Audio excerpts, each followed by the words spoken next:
So I need to talk about this fabulous book that I said I was going to read in my last video, and it is The Fault in Our Stars by John Green. And this is my roommate's copy, but she might not see it again. No, I'll give it back. I'll buy my own copy and put it in a vault somewhere and love it forever, because John Green is amazing. This is the first book by John Green that I've read, and I didn't know what to expect. I've heard everyone just say these amazing things about him, but I didn't want to overhype it in my head and then read this book and be very disappointed. But John Green, I am not disappointed at all. I don't know how you did it. The writing in this book is not the important thing.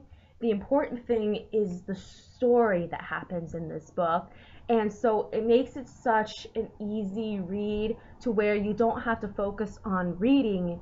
You can focus on the story between Hazel and Augustus and Isaac and the parents, and I'm getting ahead of myself, one character at a time. So the main character, Hazel, isn't the most likable character. If we were to meet in real life, I don't know how much I'd actually be friends with her, but Hazel's character is very realistic. She is very strong. She tries to be strong for, her family and, making sure that this cancer isn't going to beat her, but at the same time, she's very susceptible to weakness.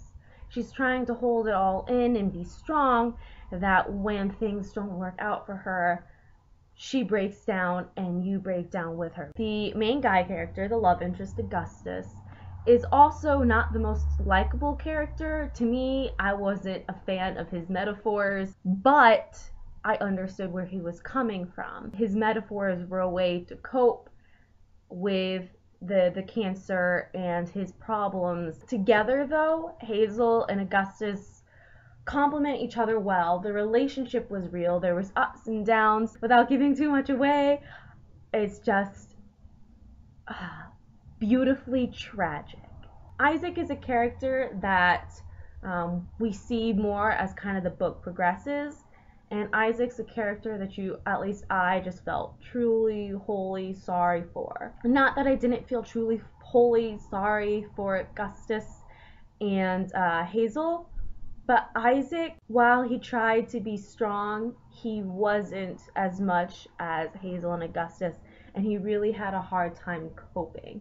And so that's what made me more sympathetic towards him. In most YA novels, the parents aren't as prevalent as I think, in real life they would be, or at least I hope they would be.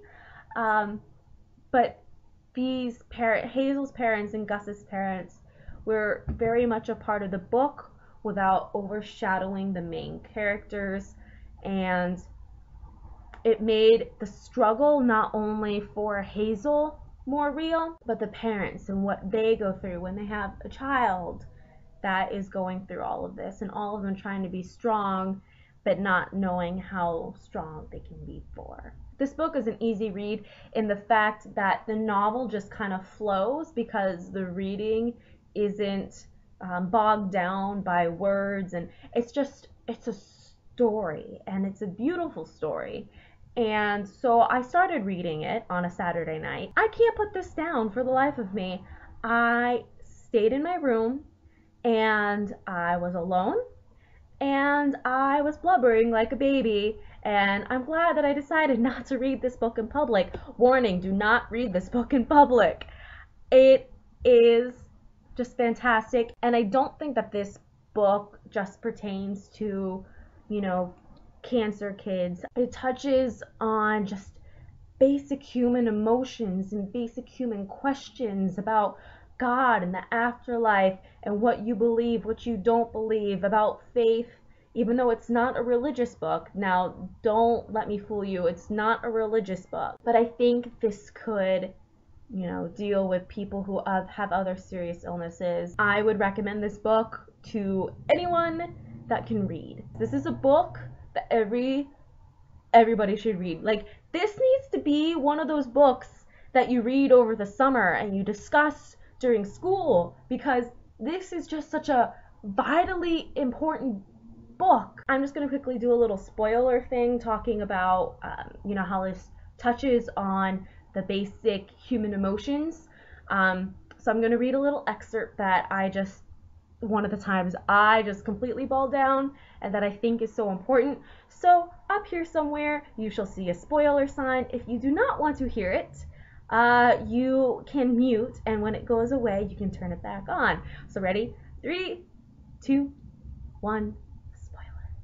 Augustus, when he is in the car and Hazel has to go and he's talking about his G-tube and it's infected, and he says, according to the conventions of the genre, Augustus Walters kept his sense of humor till the end, did not for a moment waver in his courage, and his spirit soared like an indomitable eagle until the world itself could not contain his joyous soul.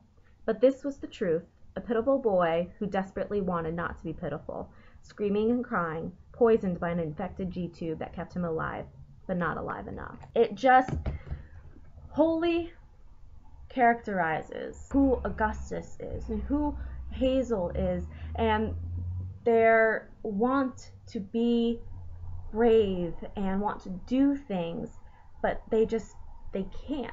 And it's that struggle of being dependent but wanting to be independent, like, most teenagers do.